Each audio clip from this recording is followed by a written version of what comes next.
우리 한 절씩 교독하죠. 이르시되 가서 내 남편을 불러오라. 여자가 대답하여 이르되 나는 남편이 없나이다. 예수께서 이르시되 내가 남편이 없다 하는 말이 옳도다. 너에게 남편 5이 있었고 지금 있는 자도 내 남편이 아니니 내 말이 참되도다. 여자가 이르되 주여 내가 보니 선지자로소이다.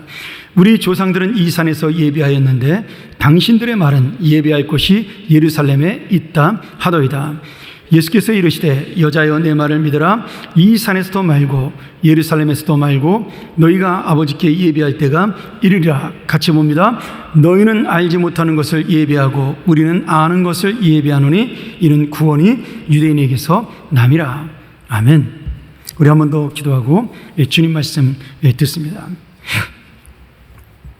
하나님 아버지, 오늘 이 귀한 말씀 우리가 마음속에 새기는 은혜의 시간 될 수 있도록 도와주시고 한 번 더 정말 내가 버려야 할 것을 버림으로 주님의 더 큰 것을 얻는 믿음의 소망, 그리고 믿음의 놀라운 은혜를 만나고 돌아가는 시간 될 수 있도록 함께하여 주옵소서. 전하는 자 오직 주님의 은혜만을, 말씀만을 전하는 귀한 시간 되게 하여 주옵소서. 예수님의 이름으로 간절히 기도합나이다. 아멘. 오늘 설교는 저희가 2부 예배 때 우리 어린이 설교와 함께할 그런 설교입니다. 우리가 평안가족 연합예배를 드릴 때마다 그렇게 설교를 준비하는데 저희 교회는 보통 어린이 설교라는 교역자가 설교 제목과 주제를 주면 제가 그것을 가지고 따로 어른들 설교를 준비합니다. 근데 제가 이번 주에 준비하면서 그동안 설교 준비했던 것보다 조금 더 많은 생각을 하게 되었습니다. 우리 어린이 설교를 정다운 전사님이 이제 청소년부 사역하는 전사님께서 하시게 되는데 굉장히 그 통찰력 있는 내용을 주신 거예요. 근데 제가 이 본문을 예전에도 한번 우리 요한복음 강의 4장 할 때 제가 이 4장을 가지고 한 4번 정도 강의했던 기억이 나는데 그때와는 다른 은혜를 제가 만날 수가 있었습니다. 사실 그래서 제가 보통 설교 준비를 금요일 오전까지 해서 전부 다 마칩니다. 그리고 오후에는 내용을 한 번 더 정리해서 각 부서, 방송실이나 아니면 에바다브의 원고를 제가 이렇게 통째로 그대로 원문 그대로 올리는데 이번에는 제가 이 설교 준비를 금요일 오후 늦게까지 준비를 했습니다. 참 좋은 내용이라는 생각이 들었고 어떤 부분에서는 하나님께서 우리에게 또 다른 은혜가 여기 있구나라는 생각을, 성경은 읽으면 읽을수록 내가 만나지 못한 은혜를 주시는구나, 제가 그런 사실을 기억하면서 이 설교를 준비하게 되었습니다. 제가 받은 은혜 여러분도 함께 나누기를 소망합니다. 지금부터 한 13년 전이죠. 여러분 아마 기억하실 겁니다. 2010년도 3월에 게임 중독으로 생후 3개월 된 딸을 3개월 동안 방치해서 결국 영양실조로 굶어 죽게 한 부모님의 기사가 크게 난 적이 있습니다. 남편이 41살이었고 아내 김모 씨가 25살이었는데 이 두 분이 매일같이 집 근처에 있는 PC방에서 밤새 게임을 하고 새벽에 집에 들어왔고 이 3개월 된 아기는 밤새 혼자 지내고 아이를 돌볼 여유가 없던 이 부부는 곰팡이가 핀 우유를 먹이기도 하고 또 우는 아이를 귀찮다고 때리면서 아이를 키웠습니다.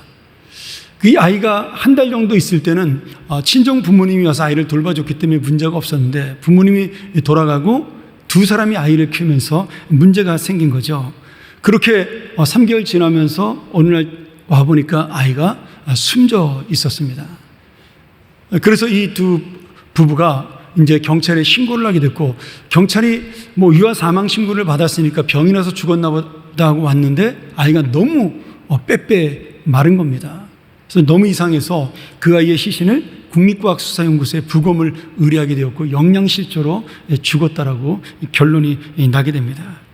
결국 이 아이를 죽인 부모는 구속이 되어서 교도소에 가게 되었고 그때 우리나라에 굉장히 큰 이슈가 돼서 이때부터 도박 중독이나 게임 중독에 대한 이런 심각성이 일어나서 오후 10시 이후에 미성년자들의 PC방을 금지시키고 또 집에서는 12시 이후에 온라인 게임을 접속 차단하는 그런 제도가 생기기도 했습니다. 저는 게임하는 잘 모르겠는데 지금도 그런 제도가 있는지 잘 모르겠어요. 그런데 어떻게 이런 부모님이 있을까 우리가 그렇게 생각할 수 있지만 실제로 도박 중독이나 게임 중독으로 아기를 숨지게 하는 사례가 종종 미국이나 일본에서도 신문에 난 적이 있습니다. 놀라운 건 이 사건을 가지고 한 영화 감독이 제일 재미교포 2세였던 영화 감독이 이것으로 영화를 만들게 됩니다. 이 발레리 비트치라는 여자 감독인데요. 이 영화 다큐멘터리 러브 차일드라는 영화를 만들어서 미국의 썬댄스 영화제 다큐멘터리 세계영화 출품해서 본선 경쟁 부분에 오르게 되고 HBO에서 상영을 하게 됩니다. 저도 이 영화를 미국에서 보게 됐습니다. 근데 제가 이 이야기를 하는 것은 이 비치 감독이 이 영화를 가지고 한국인의 의식에 대한 연구를 한 겁니다. 어떤 이야기냐면 지금 이 게임 중독이 단순히 어떤 즐거움과 기쁨을 위해서 하기보다는 한국인의 뿌리 깊은 무속신앙에서 나온 것이다, 이렇게 해석을 해요. 지금은 대부분 무속신앙을 믿지 않지만 그 마음에는 조상으로부터 계속 내려온 미신의 정서가 남아있어서, 예를 들어 무당이 구슬해서 우리가 그 구슬하면 무당에게 접신이 되잖아요. 그러면 그 귀신이 자신의 세상으로 그 사람을 연결해 갑니다. 여러분, 접신된 무당이 굿하는 걸 본 적이 있나요? 목소리가 바뀌기도 하고 작두를 타기도 하고, 저희가 어렸을 때 그런 경험을 아마 해보고 보신 분들이 있을 겁니다. 근데 이러한 것처럼 그 귀신이 자기의 세계로 그 사람을 끌어들이는 것처럼 지금 한국 사람 정서에 이 무속신앙이 있기 때문에 게임의 세계로 더 잘 들어간다라고 그렇게 말합니다. 그래서 이 게임에 빠지는 것이 사실은 영적 그 가상세계로 가는 그러한 생각이라고 사람들은 여기겠지만, 젊은 사람들은 그렇게 가상세계로 여기지만 실제로는 그것이 또 다른 잘못된 영적 세계로 인도되는 것이다, 이렇게 해석을 해요. 저는 이렇게 고차원적인 해석은 잘 모르겠지만 분명한 것은 영적인 부분, 사탄이 우리를 인간의 쾌락 속으로 몰고 가서 나쁜 영적인 세계로 이끌어간다는 사실에 대해서는 100% 동감합니다. 그것이 바로 중독이죠. 그런데 이 중독을 우리가 사탄의 역사라고 볼 때 이 세상 모든 사람들은 다 정도는 다르지만 이 중독의 마음을 갖고 있다라는 거예요. 어떤 사람은 돈을 너무 많이 의지해서 물질에 중독된 사람도 있습니다. 꼭 도박이나 게임이나 약물이나 이런 것뿐만 아니라 우리가 살아가는 모습 속에서 내가 하나님보다 더 무엇인가를 사랑하고 의지하는 것이 있다면 우리는 그것을 중독이라고 표현할 수가 있는 겁니다. 어떤 사람이 사람을 너무 의지하면 그 사람은 사람에게 중독이 됩니다.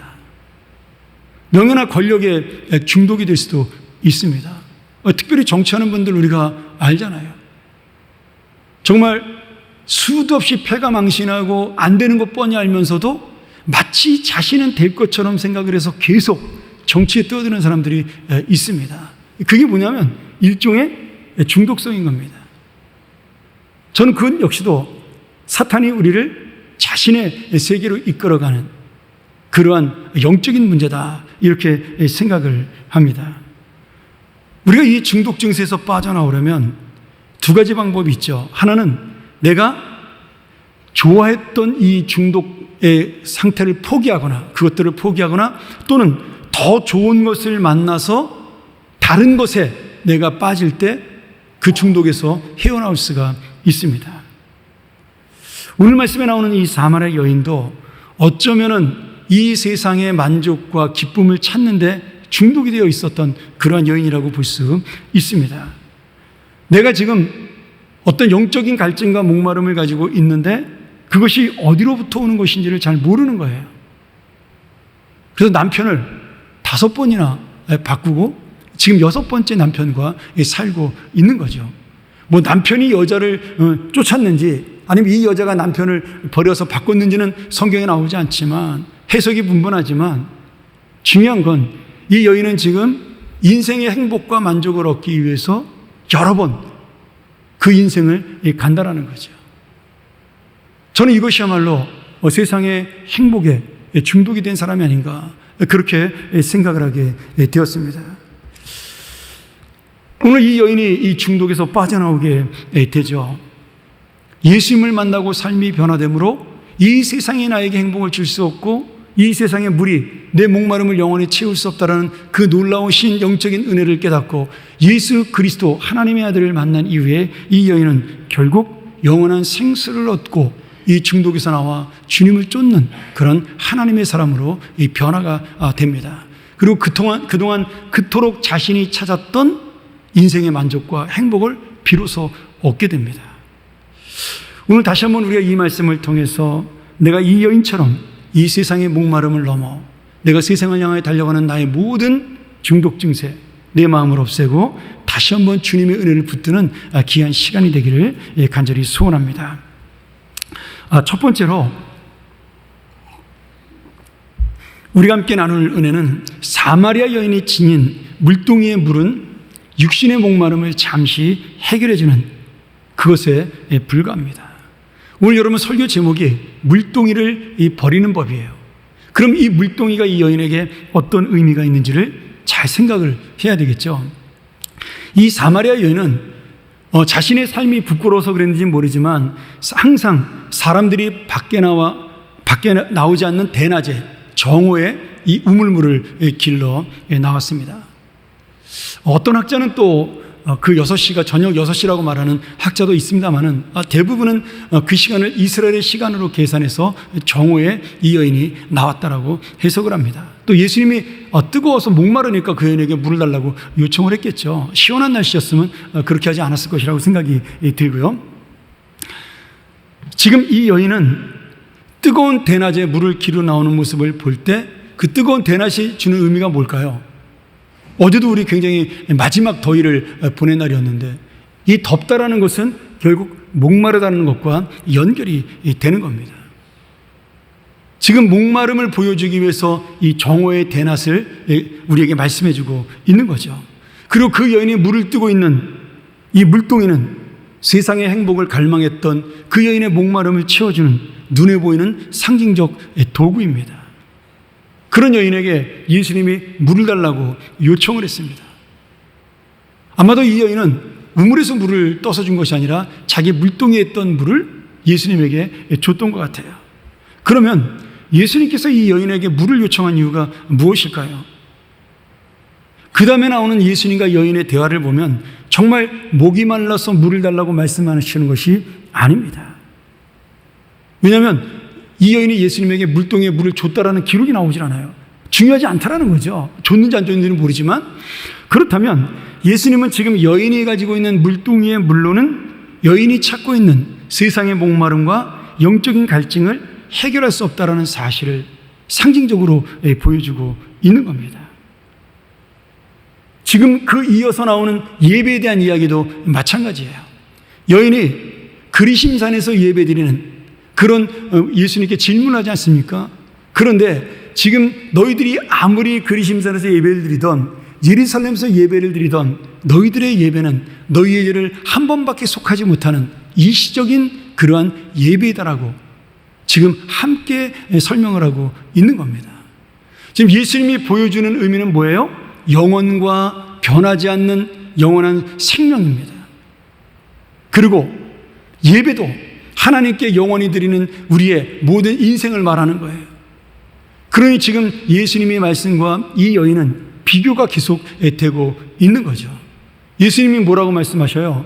내가 주는 물을 먹으면 다시 목마르겠지만 내가 주는 물을 마시면 영원토록 목마르지 아니하리라. 아마 이 여인이 예수님의 말씀을 듣고 자기 물동이를 한번 보지 않았겠어요?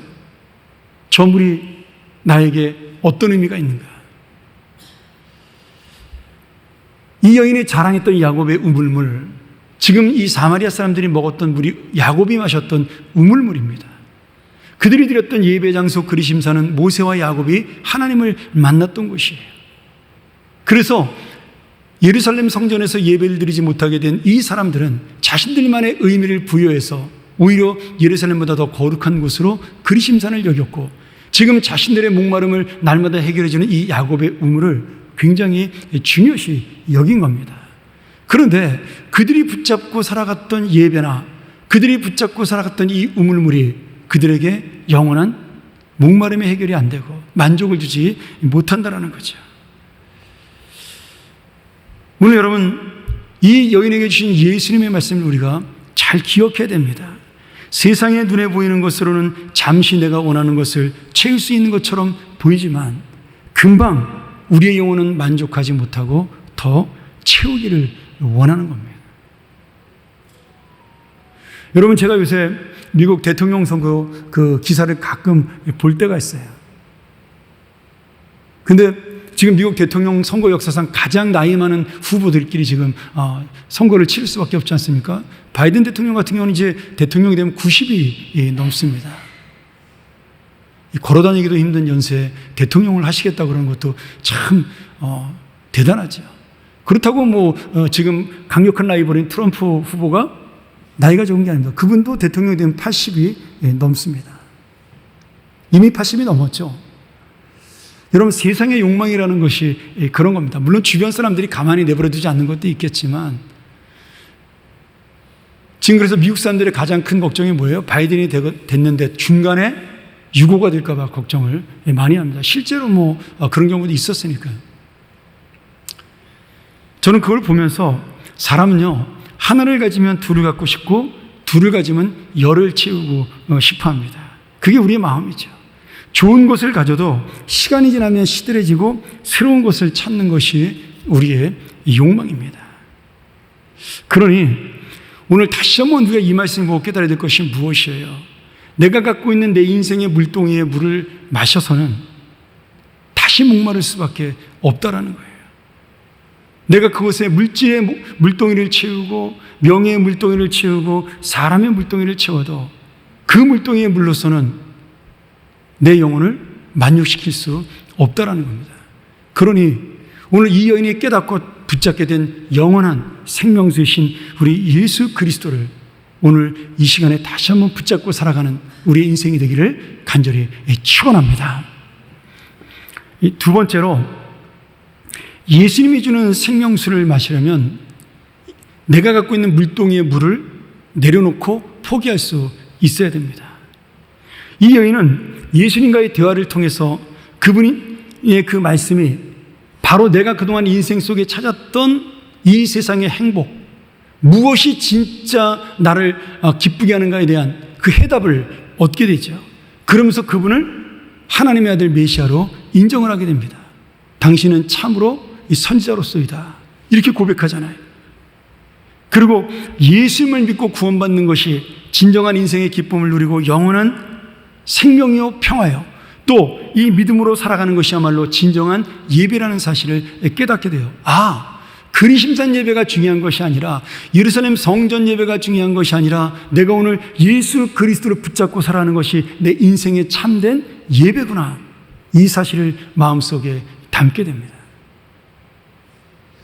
여러분, 그렇습니다.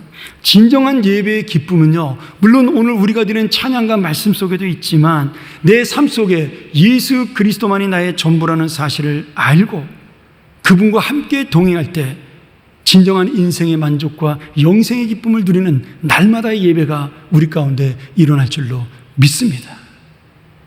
오늘 그러기에 하나님과 함께 살아가는 여러분의 서 있는 그 자리가 바로 가장 거룩한 예배의 자리요, 하나님께서 여러분을 지키시는 그 동행의 자리가 됩니다.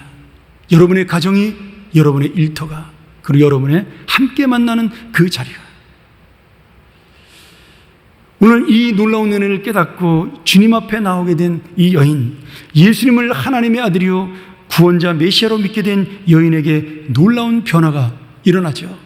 제가 시간이 없어 전부 다 설명은 못하지만 우리 4장 28절에 보면 이렇게 역사가 일어납니다. 여자가 물동이를 버려두고 동네로 들어가서 사람들에게 이르되, 와 보라, 오늘 여기에 우리가 기다렸던 메시아가 왔다라고 외치는 겁니다. 여러분, 지금 이 여인이 이 우물가에 나온 이유가 무엇이에요? 그 물을 길러 나온 거잖아요. 근데 그 물을 길었던 물동이의 물을 버려두고 동네로 뛰어들어갔어요.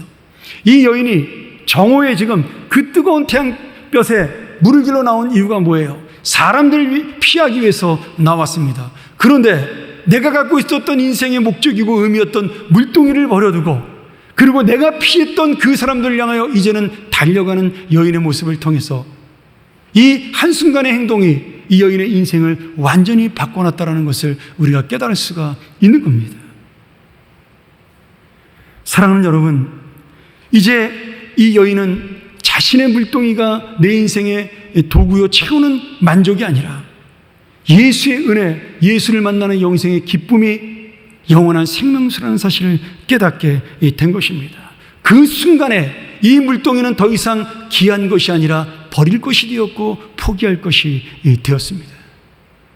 또 하나, 그동안 피하며 담을 쌓고 살았던 이웃 사람들에게 복음을 전하기 위해 동네로 뛰어가 복음을 전하는 자가 되었습니다. 제가 한 달 전인가요? 엘리베이터에서 우리 옆집 아저씨를 만나게 되었어요. 그분이 저랑 나이가 좀 비슷하든지 아니면 좀 저보다 조금 어린 그런 분인 것 같은데 굉장히 세련된 그런 분인데, 저희가 이사 오는 날 좀 떡을 돌려서 이렇게 옆집에게 줬는데 저희에게도 똑같이 이렇게 선물 하나 보내신 아주 뭐라 그럴까요? 좀 이렇게 지혜로운 그런 분이었어요. 근데 진짜 오랜만에 엘리베이터에서 만났는데 그분이 인사하시면서 그러더라고요. 아유, 우리 선생님은 뭐 하시는 분인데 집에서도 아무 소리도 안 나고 너무 조용하고 언제 나갔는지 언제 들어온지도 모르겠고, 그러세요. 그래서 제가 거기서 목사라고 얘기하기 참 곤란하더라고요. 그래서 제가 좀 아침에 일찍 나갑니다. 이제 그리고 인사하고 내려갔는데, 뭐 그렇죠. 뭐 저희가 새벽에 나와서 밤늦게 들어가니까 집에 아무도 없잖아요, 항상. 근데 제가 교회 와서 곰곰이 생각을 했어요. 이거 내가 잘못된 인생 사는 거 아닌가. 제가 이웃들에게 좀 인사도 하고 그래야 되는데, 내가 이게 남에게 피해를 끼치지 않는다라는 미국식 사고방식 가지고 내가 너무 이웃에게 관심 갖지 못하고, 또 우리 아파트에 사는 우리 교우들에게는 뭐 가끔 저희가 인사도 하고 그러지만, 또 요새는 그냥 가끔 우리에게 들리는 교인들이 있는지 제가 엘리베이터 타면 전혀 모르는 분들이 목사님 안녕하세요 인사하는 바람에 제가 좀 당황할 때도 있는데, 그런 거 외에는 내가 신경을 쓰지 못해서 내가 전도하지 않는 목사인가, 그런 제가 약간 와가지고 하나님 앞에 좀 죄송한 마음도 가졌습니다. 여러분, 우리가 예수를 만났다라는 기쁨의 가장 큰 증거가 뭐냐면, 다른 사람에게 이 말씀을 전하고 싶어 마음속에 감동이 오는 거예요. 막 자랑하고 싶어서 집값이 올랐다고 자랑하고 우리 아이가 좋은 데 갔다고 자랑하고 뭐 이런 게 아니라, 예수의 복음이 내 인생을 바꿔놨느라고, 예수의 복음이 내 삶을 너무나 즐거운 삶으로 바꾸고 변화시켰다라고 내 친구에게, 내 이웃에게, 내 가족에게, 내 친척에게 전하고 싶어서 그 마음속에 불이 일어나는 것, 그것이 바로 예수를 만난 증거입니다. 그래서 갑자기 막 이렇게 변한 사람들을 보면 사람들이 예수 믿고 미쳤다 그러는 사람들 있잖아요. 근데 여러분, 이 여인이 바로 그런 거 아니겠습니까? 아니, 그렇게 귀하게 여겼던 물동이도 버려두고 자기가 맨날 만나기를 꺼려했던 사람들에게 달려가서 자기가 먼저 예수님을 막 전하고 나오라고 외치고. 오늘 여러분, 내가 진정한 하나님의 아들이요 구원자를 만났다고, 예수님이 그동안 내가 몰랐던 인생의 목마름을 채우는 영생의 은혜를 주셨다고, 여기에 진정한 만족과 기쁨이 있다고 외치는 놀라운 역사와 변화가 일어난 인생, 오늘 바로 이 여인이 얻은 가장 큰 기쁨이요 행복이죠. 오늘 자신의 채울 수 없었던 목마름과 욕심과 결핍을 보여주는 이 물동이, 오늘 다시 한번 우리도 내가 만족하고자 채우고자 했던 그 물동이를 버려두고 예수를 전하고 예수를 붙드는 우리의 인생이 되기를 간절히 소원합니다. 여러분, 거기에 진정한 주님의 은혜가 있습니다. 내가 있는 세상의 물동이를 버릴 때, 예수 그리스도만이 내 인생의 모든 것임을 깨닫는 진정한 예배자가 될 때, 우리의 목마름과 욕심과 나를 힘들게 했던 우울한 감정과 날마다 만족하지 못했던 나의 감정과 세상을 보고 사람을 보고 비교하며 두려워하던 나의 모습, 그 모습이 새로운 인생으로 밝혀지리로 확신합니다. 아멘 하셔야죠, 여러분. 이 은혜를 알고 살아가는 자가 진짜입니다. 그러기 위해서는 여러분, 내 물동이를 버릴 수 있는 믿음을 가져야 됩니다. 제가 94년도, 95년도에 저희 교회 부목사 할 때 저희 큰 딸아이가 3살이었습니다. 뭐 3살 조금 안 됐던, 이렇게 막 아장아장 걸어 다녔던 그런 나이였는데, 그때 우리 아이가 굉장히 수줍음이 많아가지고 엄마 품에서 절대로 떨어지지를 않았어요. 엄마한테 있으면 저한테도 잘 안 왔습니다. 그리고 교인이 이쁘다고 이렇게 좀 만지려고 그러면 얘가 얼른 엄마 치마 뒤로 이렇게 가서 숨는 그런 아이였어요. 근데 우리 그때 권사님들이, 제가 잊어버리지도 않는데, 그 노권사님들이 주머니에 사탕들을 많이 갖고 다니시잖아요. 그래서 그 사탕들을 이렇게 우리 아이에게 하나씩 줄 때가 있어요. 민석이 처음에는 그 사탕도 안 받고 막 부끄러워하고 나보고 받으라 그랬다가 이제 한 1년쯤 지나니까 자기가 받기 시작을 하더라고요. 근데 한 번은 제 기억에 김복실 권사님이었던 것 같아요. 그 권사님이, 그 키 크신 권사님이었는데 주머니 사탕을 잔뜩 갖고 와서 맨날 저에게도 주시고 그랬던 분인데, 그분이 한 주먹의 사탕을 갖고 와서 우리 딸아이에게 준 겁니다. 근데 우리 딸이 이미 양쪽 손에 사탕을 하나씩 이렇게 들고 있었어요. 근데 권사님이 사탕을 주니까 이 손을 보고 이렇게 보고 받을 수가 없잖아요. 그러니까 제 얼굴을 보고 엄마 얼굴을 보더니 이 사탕 2개를 저한테 주더라고요. 그러고는 권사님한테 그 사탕을 이렇게 해서 받아서 이렇게 가슴속에 움키시더라고요. 여러분, 제가 그거 보고 깜짝 놀랐어요. 그래놓고는 엄마 뒤로 가서 싹 숨는 거예요. 철모른 아이도요, 수줍음과 부끄러움만 아이도 말을 하지 않아도 무엇이 더 좋은 건지를 아는 거죠. 사람은 다 똑같습니다. 말하지 않는다고 해서 그 안에 욕심이 없는 것이 아니고 그 안에 소망이 없는 것이 아니에요. 오늘 여러분, 내가 정말 그 작은 것, 그 사탕 2개를 내려놓을 때 주님이 주는 진정한 사탕을 받을 수가 있는 겁니다. 내가 물동이에 물이 소중한 것이 아니라는 사실을 깨달을 때 주님이 주시는 가장 소중한 생명수를 얻을 수 있는 거예요. 그리고 그것이 우리에게 진정한 만족과 기쁨을 줄 것입니다. 사랑하는 여러분, 오늘 내가 힘들게 머리에 이고 있어서 내려놓으면 죽을 것 같은, 큰일 날 것 같은 이 세상의 물동이가 있습니까? 그것이 무엇이든지 없으면 정말 죽을 것 같고 버릴 수 없고 포기할 수 없는 이 세상의 것이 나를 붙잡고 있는 것이 있다 할지라도 오늘 다시 한번 나의 물동이를 내려놓고 주님에게로 달려가며 내 것을 포기하고 주님의 손을 붙잡아 그 주님의 영원한 생명수, 영원한 인생의 기쁨, 그리고 영원한 주님의 삶을 누리는 그 기쁨이 날마다 여러분의 삶에서 솟아나는 시원한 생명수가 되기를 간절히 축원합니다. 우리 같이 한번 이 시간 이 말씀 의지하며 기도하기를 원합니다.